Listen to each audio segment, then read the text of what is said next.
గారు ఓడిపోయిన తర్వాత హైదరాబాద్ అన్నది చంద్రబాబు చేతిలో లేదు. 2004, 2009 నాన్నగారు గెలిచారు. 2004లో చంద్రబాబు ఓడిపోయిన తర్వాత చంద్రబాబు నాయుడు ఖాయం చేతిలో హైదరాబాద్ లేదు. 2004 నుంచి 2009, 2009 నుంచి 2014 ఆ 10 ఏళ్ళు నాన్నగారు గెలిచిన పరిస్థితులు. తర్వాత మరో 2 సార్లు కేసీఆర్ గారు గెలిచారు. అంటే దాని అర్థం ఏకంగా 20 సంవత్సరాల పాటు చంద్రబాబు నాయుడు గారికి హైదరాబాద్కి ఎటువంటి సంబంధం లేదు. అయినా కూడా ఈ 20 ఏళ్లలో జరిగిన అభివృద్ధి అంతా అయింది అంటాడు చంద్రబాబు నాయుడు బిల్డప్. నిజంగా ఆశ్చర్యం చెప్తాను, కొన్ని విషయాలు చెప్తా. అయ్యా చంద్రబాబు గారు 6 ఎకరాలలో ఒక చిన్న బిల్డింగ్ 1,40,000 SFT బిల్డింగ్ కడితే దాని పేరు హైటెక్ సిటీ అని పేరు పెడితే దాంతో డెవలప్మెంట్ అనేది అయిపోతుందని అనుకోవడం మూర్ఖత్వం. దాని తర్వాత నువ్వు వెళ్ళిపోయినావు. దాని తర్వాత రాజశేఖర రెడ్డి గారు ముఖ్యమంత్రి అయ్యారు 2004లో. దాని తర్వాత ఏం జరిగిందో చెప్తా. 2004లో రాజశేఖర రెడ్డి గారు ముఖ్యమంత్రి అయ్యారు. అయిన తర్వాత ORR phase 1 outer ring road phase 1 126 కిలోమీటర్లు started in 2006, completed in 2012, which changed the Hyderabad city. PV Narasimha Rao Expressway, 11.6 kilometers flyover, India's largest flyover, started in October 2005, completed 19th October 2009. Rajasekhara Reddy గారి హయాంలో GMR international airport started March 2005, completed 23rd March 2008. ఇవన్నీ రాజశేఖర రెడ్డి గారి హయాంలో start చేయడము, complete చేయడము. 2004 నుంచి 2014 వైఎస్ఆర్ గారి 2 టర్మ్స్లో, అందులో మొదటి టర్మ్లోనే ఎన్ని కంప్లీట్ అయినాయి. ORR 1 2012 దాకా పోయింది, 2006లో స్టార్ట్ అయింది, 2012 దాకా పోయింది. PV Narasimha Rao express highway 11.6 kilometres flyover అయితే అక్టోబర్ 2005లో స్టార్టు, 2009 19th అక్టోబర్ కంప్లీట్.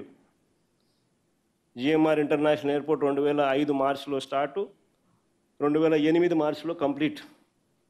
ఇవన్నీ జరిగాయి కాబట్టే అయ్యా చంద్రబాబు నాయుడు దిగిపోయే నాటికి 2003-04లో రాష్ట్రం నుంచి, అప్పట్లో తెలంగాణ ఆంధ్ర కలిసి ఉన్న రాష్ట్రం నుంచి IT exports, IT and ITES exports, IT and IT related exports చూస్తే 5,660 కోట్లు. చంద్రబాబు నాయుడు దిగిపోయే నాటికి 5 సంవత్సరాలలో వైఎస్ఆర్ గారు ముఖ్యమంత్రి కావడం 2004 నుంచి 2009 5 సంవత్సరాల్లో ఇవన్నీ వైఎస్ఆర్ గారు చేయగలిగారు కాబట్టి ఐటీ అండ్ ITES ఎక్స్పోర్ట్స్ ఎంతో తెలుసా? 2008-09 వచ్చేసరికి 32,509 కోట్లు. ఎక్కడ 5,650 కోట్లు, ఎక్కడ 32,509 కోట్లు? 5 ఏళ్ళే.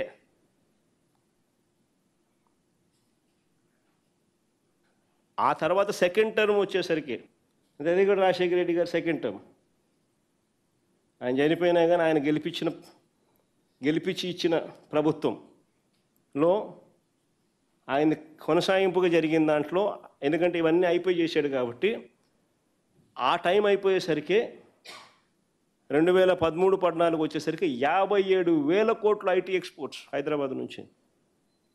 ఎక్కడ 5,650 కోట్లు అని చెప్పి నువ్వే హైదరాబాద్ అంతా నేనే కట్టేసినాను, ఐటీ అంటే చంద్రబాబు నేనే అని చెప్పి చెప్పుకునే పరిస్థితి నుంచి, సీ ద డిఫరెన్స్. వేరే వాళ్ళు చేసిన దానికి వాళ్ళ క్రెడిట్ ఇవ్వాలా. దాని తర్వాత ఆయన తర్వాత మన కేసీఆర్ గారు వచ్చారు. ఆయన 2 టర్మ్స్ ఉన్నారు.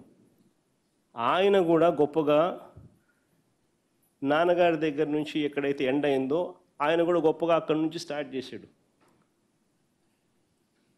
చేసి ఆయన కూడా గొప్ప పరిపాలన చేశాడు. దానివల్ల హైదరాబాద్ ఈరోజు ఐటీలో ఆయన 5,650 కోట్ల గురించి మాట్లాడుతా అంటే ఈరోజు ఐటీ ఎక్స్పోర్ట్స్ ఫ్రమ్ తెలంగాణ 2 లక్షల కోట్లు. మరి ఎక్కడ 5,650 కోట్లు నువ్వు వదిలేసింది, ఎక్కడ ఇవాళ 2 లక్షల కోట్లు? మన మధ్యలో 20 ఏళ్లలో ఇంత జరిగితే అది నేనుంటే నాన్ చేసింది మాత్రమే చెప్పా. కేసీఆర్ గారు ఏం చేసిందనేది నేను ఇంకా చెప్పాల. అది చెప్పకనే మొత్తం నేనే చేసిన, హైదరాబాద్ మొత్తం నాదే అంటే ఎట్లుంటుంది? ఈ చంద్రబాబు నాయుడుకి ఇది కొత్త కాదు. This is generally how his publicity stunt is. Credit వేరే వాళ్ళకి ఎవరికైనా కూడా ఇవ్వడు.